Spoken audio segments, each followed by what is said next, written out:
Hello everyone, I welcome you to Knowledgist. तो आज हम 4 अगस्त 2021 के दी हिंदू एडिटोरियल और वोकैब्स डिस्कशन करेंगे। हमारे साथ जुड़ने के लिए आप नॉलेजिस्ट के ग्रुप में ऐड हो जाएं और रेगुलर क्लासेस को सब्सक्राइब करने के लिए आप इस चैनल को सब्सक्राइब कर लें ताकि आपको शेड्यूल्स पता चल जाएंगी। So there are two editorial topics today. The first one is circumscription on security clearance for passport or government jobs, and the next one is time and patience on England versus India Test series. So let's get started with the first word. तो जो first word है वो है हमारा circumscription. Circumscription is a noun. It means restriction of something with limits. इसका parts of speech क्या है? Noun है. मतलब आप किसी भी चीज पे आप क्या कर रहे हो, आप रेस्ट्रिक्शन लगा दे रहे हो, लिमिट्स लगा दे रहे हो, किसी चीज को आप कन्फाइंड कर दे रहे हो, then it is said to be circumscription. Then the next word is alienation. Alienation मतलब इसका पार्ट्स ऑफ स्पीच है नाउन। जैसे कि हमने कल भी पढ़ा था, एलिनेट मतलब क्या, आप किसी को आइसोलेट कर दे रहे हो, ठीक है। तो मतलब आप फेमिलर नहीं हो किसी को, मतलब किसी भी चीज के लिए कोई खुद को आइसोलेट कर दे रहा है या फिर आप उससे आइसोलेट कर दे रहे हो, मतलब लोनली कर दे रहे हो। तो इसका मतलब क्या है, ए विड्रॉइंग और सेपरेशन ऑफ ए पर्सन और persons affections from an object और पोजीशन ऑफ फॉर्मर अटैचमेंट। जो भी पहले अटैचमेंट था उससे आप क्या कर दे रहे हो, उसे विड्रॉ कर दे रहे हो या फिर आप उसे सेपरेट कर दे रहे हो। किससे? एक पर्सन को या एक पर्सन के अफेक्शंस को, या फिर मतलब किसी भी वस्तु से या फिर किसी भी पोजीशन से आप उसे डिटैच कर दे रहे हो, ठीक है, जो कि पहले अटैच्ड था। तो उसे हम क्या कहते हैं, एलियनेशन कहते हैं। Then the next word is recourse. Recourse का पार्ट्स ऑफ स्पीच क्या है, नाउन है। इसका मतलब है हैविंग टू यूज समथिंग और ask somebody for help in a difficult situation. मतलब आप किसी को क्या कर रहे हो, हेल्प मांग रहे हो किसी भी मतलब किसी भी चीज के लिए, या फिर एक डिफिकल्ट सिचुएशन में आप किसी को हेल्प मांग रहे हो, आपको किसी का हेल्प मिल रहा है, then it is called recourse. Then the next word is incongruous. Incongruous इसका parts of speech adjective है, OUS है, तो फिर हम इसे adjective के हिसाब से ही यूज करते हैं। इसका मतलब क्या है, strange and out of place। मतलब किसी भी चीज जो कि थोड़ा absurd है, थोड़ा strange है, it is out of place. Not suitable in a particular situation, जो कि एक situation के लिए, एक particular situation में suitable नहीं है, थोड़ा strange है, out of place है, मतलब वो cope up नहीं कर पा रहा है उस सिचुएशन को लेके, then it is called incongruous. Then the next word is dampen. Dampen क्या है, वर्ब है। It means to make less strong or intense. आप किसी भी चीज को वीकन कर दे रहे हो, इंटेंसिफाई कर दे रहे हो, then it is called dampen. So usher, next word is usher. Usher is a verb. It means to cause or mark the start of something new. मतलब आप किसी भी चीज का मतलब रिनेशन पीरियड, मतलब जो भी बिगिनिंग पीरियड है या फिर ट्रांजिशन पीरियड है, तो फिर मतलब किसी भी चीज में मतलब मार्क हो रहा है कि this is the start of something new, किसी भी नए चीज का शुरुआत होना is called as usher. Then the next word is parley. Parley is a noun. Okay, it means a conference between opposing sides in a dispute. किसी भी dispute में जो भी opposing sides रहते हैं उनके बीच जो भी ये conference हो रहा है, especially discussion of terms for a armistice, ठीक है। जो भी मतलब डिस्कशन हो रहा है दो ओपोजिंग साइड्स के बीच में या फिर कॉन्फ्रेंस हो रहा है, तो उसे हम पार्ले कहते हैं। आर्मिस्टाइज क्या है, मतलब जो भी ट्रीटी है, जो भी क्या हो रहा है, दो ओपोजिंग साइड के बीच में जो डिस्प्यूट है उसे लेके किसी भी चीज में एक कॉन्फ्रेंस है, मतलब एक बातचीत चल रही है, तो उसे हम पार्ले कहते हैं। Then the next word is circumscription. TION है, so it is used as noun. इसका मतलब क्या है, restriction of something within limits. आप किसी भी चीज को, जैसे कि हमने फर्स्ट में भी पढ़ा, आप किसी भी चीज को रेस्ट्रिक्ट कर रहे हो, लिमिट में रख रहे हो, ठीक है। आप किसी के लिए आप लिमिट क्रिएट कर दे रहे हो, आप कन्फाइंड कर दे रहे हो उसे, then it is called circumscription. Sorry, I haven't changed the slide and I'm teaching it again. So next slide में चलते हैं. So the first word is harbor. तो इसका ये क्या है, वर्ब है। So the it means shelter or hide, मतलब हार्बर एक का तो मीनिंग रहता है जहाँ की, हार्बर मतलब जहाँ की शिप्स आके जमा होती हैं, जहाँ की उन्हें, जहाँ की वो मतलब जैसे बस का एक स्टैंड रहता है जहाँ की उन्हें शेल्टर मिलती है, यहाँ पे वहां पे शरण मिलती है। Likewise harbour means to shelter or hide. Okay, you are sheltering yourself और you are hiding yourself from a criminal or wanted person, ठीक है। Then the next word is tryst. It is a noun. It means an appointed meeting especially between lovers. जो भी एक meeting चल रही है, एक अपॉइंटमेंट है जो कि स्पेशली बिटवीन लवर्स के बीच में है। Joust. Joust is a verb. It means to engage in a sporting contest in which two opponents or horseback fight with lances. तो फिर एक मतलब क्या, एक वेपन, ठीक है, एक वेपन लेके, वो क्या कह रहे हैं, एक पोल वेपन लेके, when two opponents are fighting, the two with riding by a horse back, horse घुड़सवारी करते हुए वो क्या कर रहे हैं, एक लेंसेस लेके वो खुद में दो ओपोनेंट्स क्या कर रहे हैं, फाइट करना, तो उसे कहते हैं joust. Then the next word is acclimatise. Okay, it is a verb. It means to get use to a new climate. आप किसी भी new situation, new climate, new situation में को अडॉप्ट कर दे रहे हो, then it is called acclimatise. Okay, acclimatise it, and it is also called so that, मतलब किसी भी प्रॉब्लम को अवॉइड करने के लिए आप क्या कर रहे हो, इस सिचुएशन को अडॉप्ट कर ले रहे हो, then it is called acclimatize. Then the next word is fiat.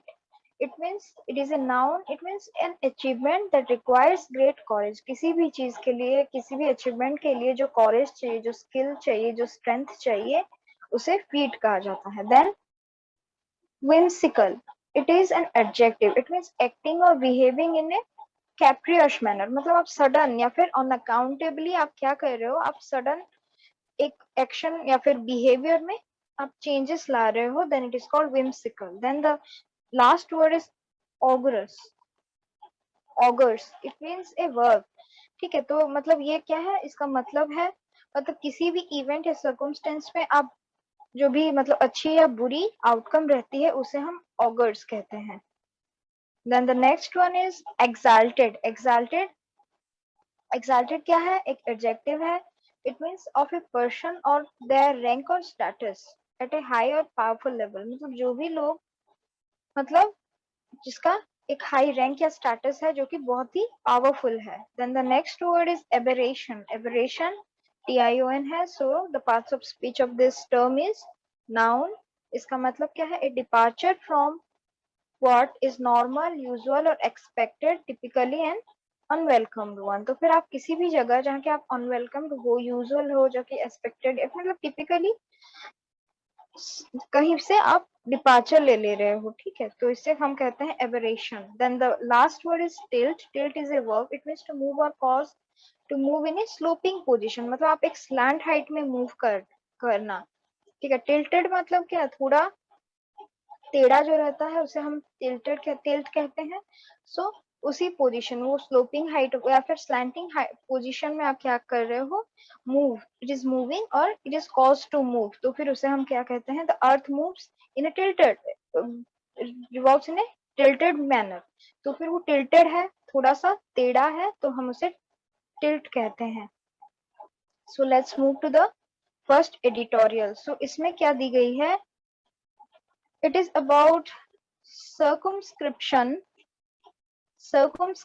on security clearance for passport और गवर्नमेंट जॉब्स। जो भी ये circumscription है वो किस चीज को लेके है, सिक्योरिटी क्लियरेंस फॉर पासपोर्ट और गवर्नमेंट जॉब्स को लेके, ठीक है। जो भी रेस्ट्रिक्शन आई है इसके लेके, ये जो सिक्योरिटी क्लियरेंस और पासपोर्ट, सिक्योरिटी क्लियरेंस को लेके, वो भी पासपोर्ट और गवर्नमेंट जॉब्स में, ठीक है। तो हम पढ़ते हैं इसे। Circular on using past protest record to deny jobs, passports risk further alienation in Jammu Kashmir. तो फिर ये क्या बोली गई है कि जो भी ये सर्कुलर, मतलब जो भी एक नोटिफिकेशन निकली है, वो क्या बोली, उससे क्या बताई जा रही है कि जो भी पास्ट रिकॉर्ड है, प्रोटेस्ट रिकॉर्ड है, आप किसी भी प्रोटेस्ट में शामिल हुए हो, तो फिर उस प्रोटेस्ट रिकॉर्ड के हिसाब से आपको जॉब नहीं दी जाएंगी।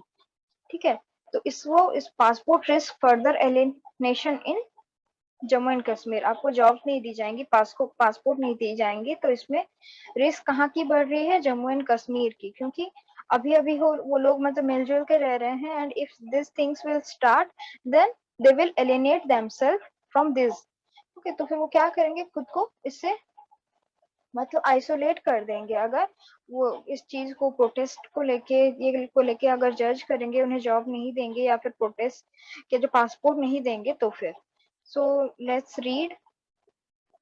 Police verification and security clearances for passport or government jobs applicants are a matter of routine in most parts of the country। तो फिर जैसे कि हमें पता है कि हम जब भी पासपोर्ट बनाने जाते हैं या फिर जॉब के लिए हमें डॉक्यूमेंट वेरिफिकेशन करनी पड़ती है, फिर पुलिस वेरिफिकेशन करनी पड़ती है मोस्टली पासपोर्ट के लिए। उसके बाद ही हमारे जो सारे रिक्वायरमेंट्स रहती हैं हम पूरे करते हैं, फिर हमें पासपोर्ट कुछ दिन में मिल जाती हैं। तो वो तो बहुत सारे कंट्रीज के एक पार्ट है, एक रूटीन है। In Kashmir where the police have now issued a circular aimed at gathering details on denying security clearance to those involved in throwing stones and joining street protest in the past। तो फिर अभी कश्मीर में एक circular मतलब एक notification जारी की गई है कि जो भी वो गैदरिंग डिटेल्स मतलब जो भी मतलब गैदर हुए थे, जो भी सिक्योरिटी क्लियरेंस है, तो उससे उन लोगों को क्या जो भी सिक्योरिटी क्लियरेंस उन्हें नहीं दी जाएंगी, because they were involve in throwing stones and joining street protest, क्योंकि वो लोग पत्थर फेंकने में और ये जो भी स्ट्रीट प्रोटेस्ट चल रही थी वहां पे पार्टिसिपेट किए थे या फिर इन्वॉल्व हुए थे। सो द सिक्योरिटी क्लियरेंस उन्हें नहीं दी जाएंगी, डिनाई कर दी जाएंगी, जिसके हिसाब से जो भी ये gathering details, so they are gathering details about peoples, वो रिकॉर्ड कर रहे हैं कि कौन कौन शामिल हुए थे, so that they could protest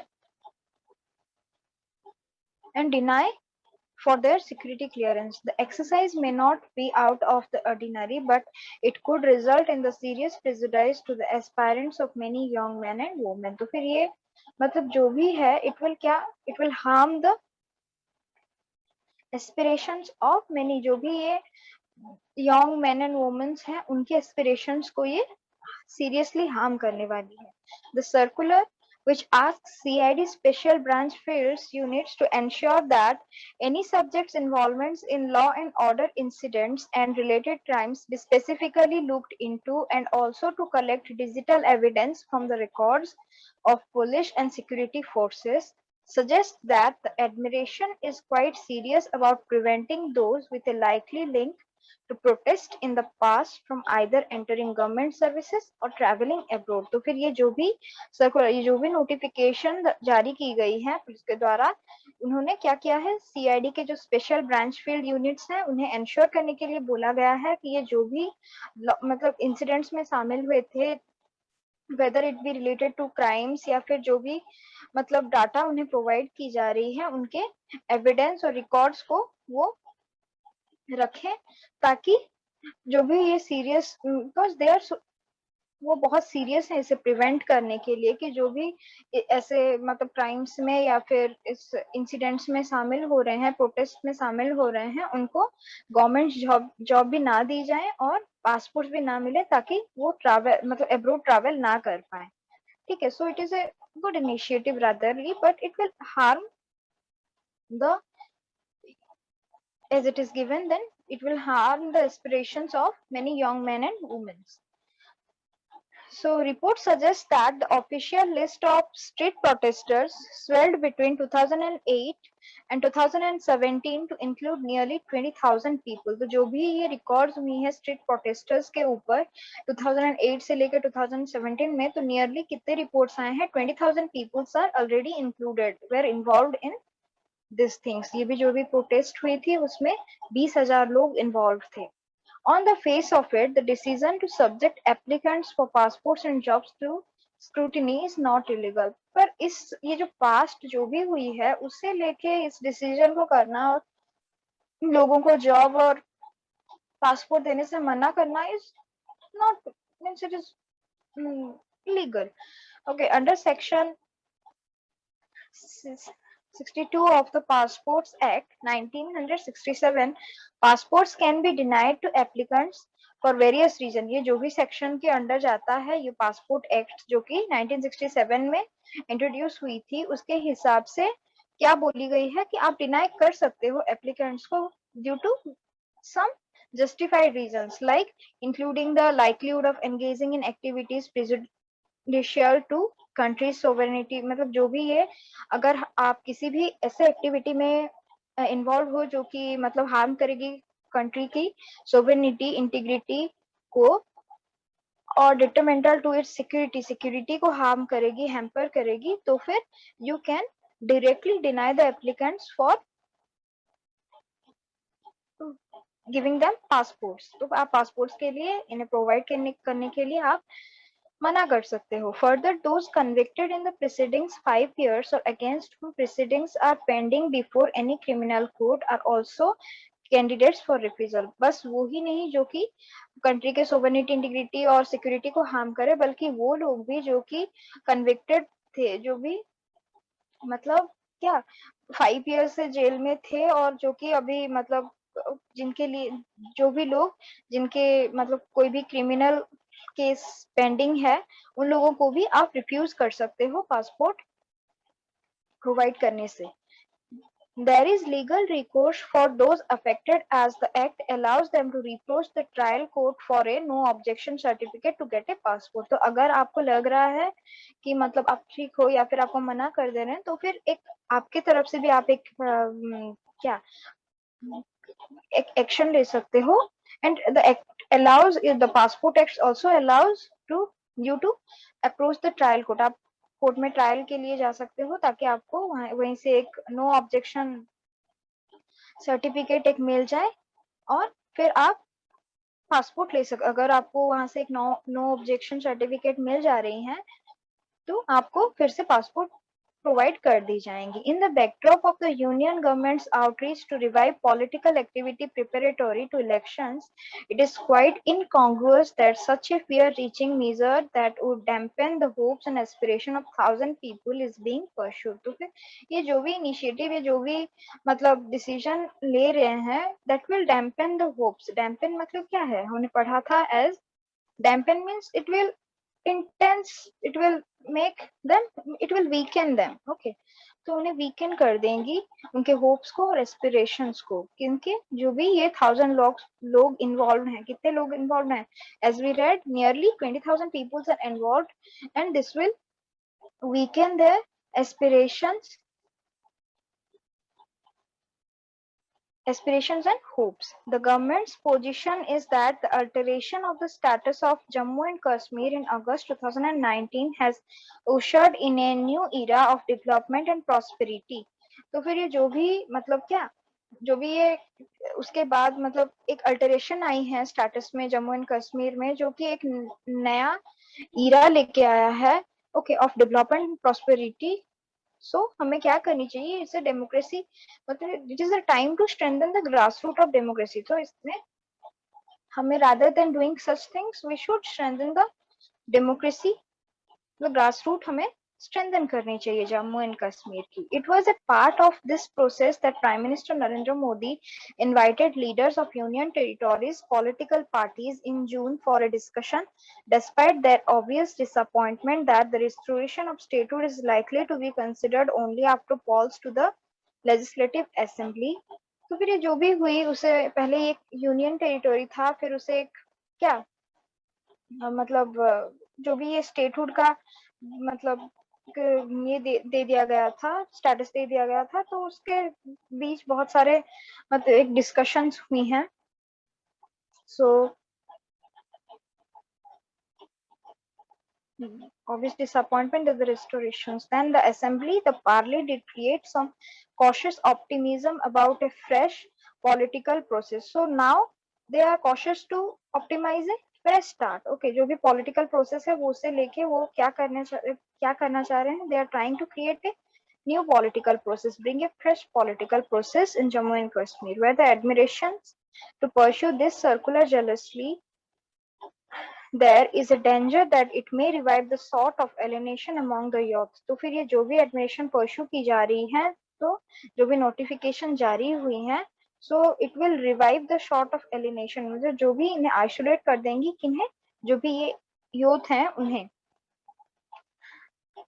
and the wave of disaffections following the killing of militant leader Burhan Wani, ये जो भी इसको सब लीड करते हुए क्या इंसिडेंट हुई थी 2000 एंड 2010 में, बुरहान वानी का वो जो मिलिटेंट थे उन्हें मार दी गई थी। When all effort should be directed towards building on current gains, हमें क्या अभी एफर्ट किस जगह पे देनी चाहिए, हमारे डेमोक्रेसी को कैसे स्ट्रेंथन करे उसमें देनी चाहिए।